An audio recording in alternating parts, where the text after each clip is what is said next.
I've never seen anybody with handles like this. There's not too many guys that I played against when we switch a pick and roll and I want to guard. How you see that?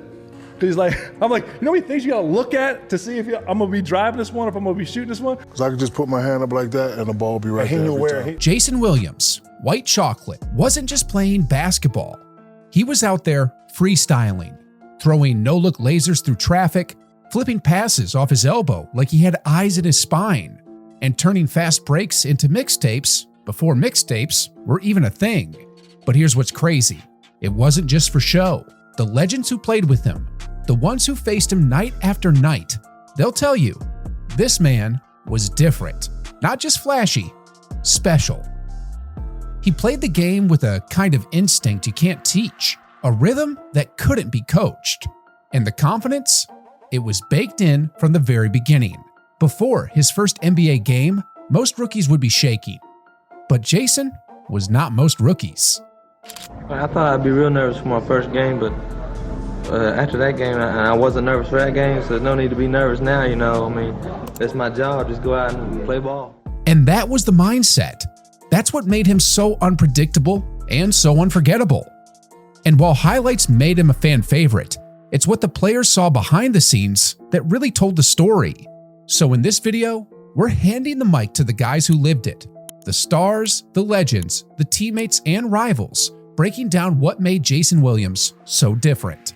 Was he one of the most creative point guards of all time? Let them convince you. To Shaquille O'Neal, Jason wasn't just a flashy guard. He was a luxury, a pass-first magician with the timing of a drummer and the precision of a surgeon. I have to mention that I really had fun playing with White Chocolate in Miami. Oh. White Chocolate was nice to play with. Because I could just put my hand up like that and the ball will be right there every time. You know what? Every time. Every time. Jason Williams would never... Shout out to White Chocolate. Right. He would never get the credit that's due as one of those point guards, but he was definitely flash of his time, and he definitely was one of the premier guards of his time. In another interview, Shaq doubled down, basically calling Jason Williams one of the most complete guards he's ever seen. So where does my boy fall into that? White Chocolate?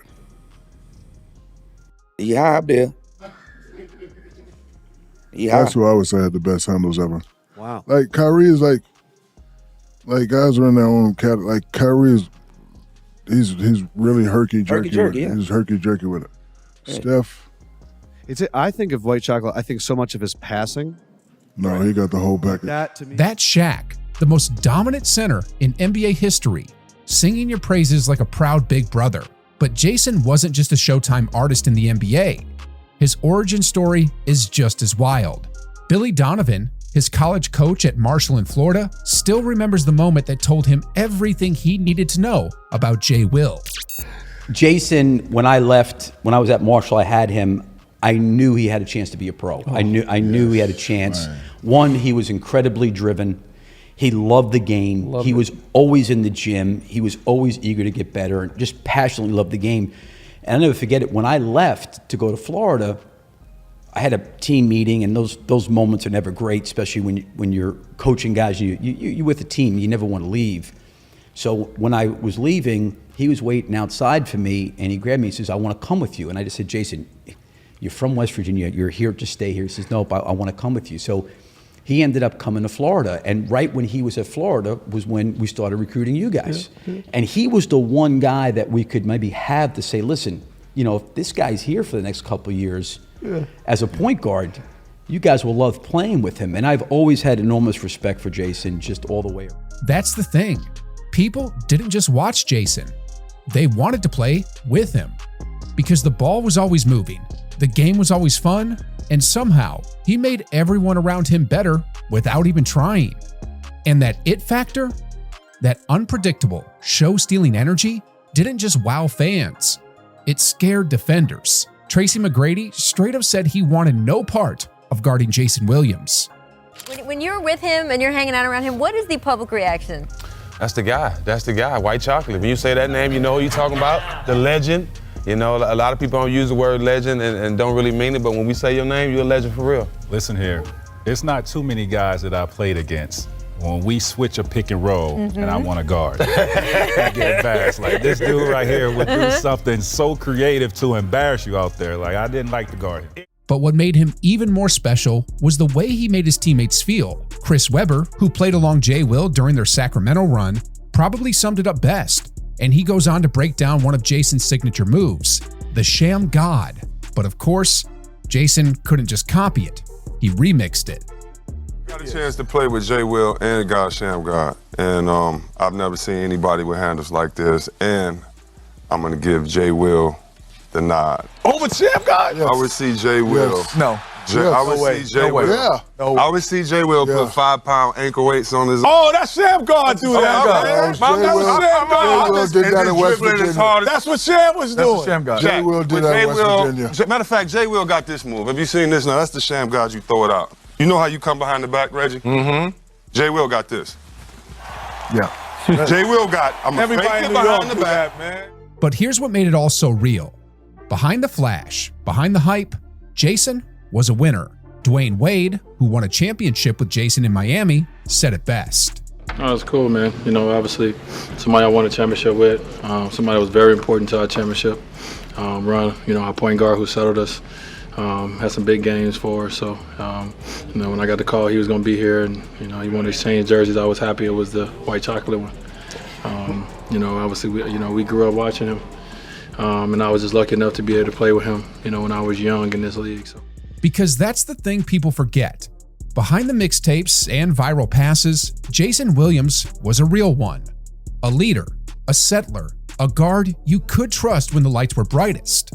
But even guys you don't always hear from, like the late, great Lorenzen Wright, knew exactly what Jason was. A magician with the basketball. He can do anything he wants with the basketball.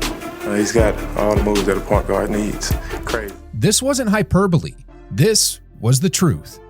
To his teammates, Jason was like something out of a video game. He had all the moves, like he invented them on the spot. And sometimes that magic showed up even when it wasn't supposed to. So, we watched the whole film session like an hour before practice about transition, being organized in transition, right?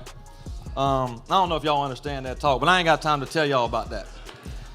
So he was talking about that, and what he wanted the guards to do is get everybody organized vocally, right, coming down the court. So I told Matt, the other team scored, Matt took it out, just flicked it to me, and I told him to come and drag me. That means set a high pick and roll. Just told him, like, come drag me, just like that, right? So we go down there and we do it. He's standing like, no, you gotta stop. No, what are you doing? I'm like, look, I told him to come drag me. He was like, but you didn't inform the whole team or some shit like that. He's like, you know what, bro? I quit. Slung the ball at him. But hold on. Jay Will was on the other. Don't let it seem like there was a close. Jay Will was on the far side of the court, and Stan was on the other side, and he threw this ball so fast and so hard behind his back, and it hit him in his stomach and knocked the wind. But Stan was one of them serious coaches, so we didn't laugh at shit. But motherfuckers was having a hard time holding.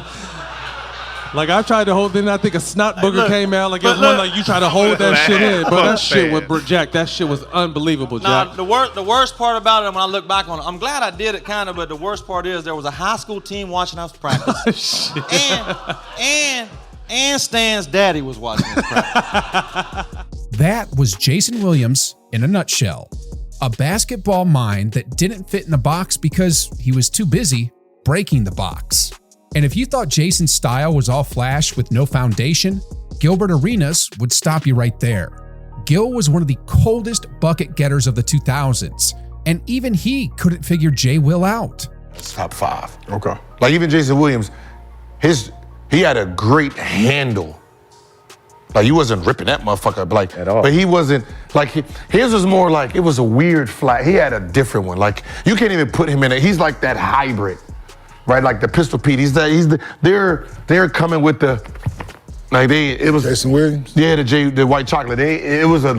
Their trick bag was fucking unreal, right? So it made it look like he was same thing with Rafe Alston. They was tricky after they picked the ball up too. But for all the flash and wizardry, there was something else lurking underneath. A question that even his teammates asked: how far could he really go if he fully locked in? Nick Anderson said it plainly. He really don't know the game. I always tell people, when he learned the game like John Stockton, somebody like that, with his abilities, his skills, what they call them, white chocolate. he's going to be special. But it's up to him to take it as far as he wanted to be taken. But here's the thing. Jason didn't want to be John Stockton. He didn't want to be the system guy, the numbers guy, the play it safe guy. He was special in his own way, and he took it exactly as far as he wanted to go. A player like Jason Williams doesn't come around often. He didn't just break the rules. He redefined what was possible. He made mistakes, sure, but he also made magic. And when you hear legends and stars light up just talking about him, that tells you everything you need to know. So, if you enjoyed this one, you're gonna love what's next. Because up next is the day Michael Jordan showed the NBA who's boss.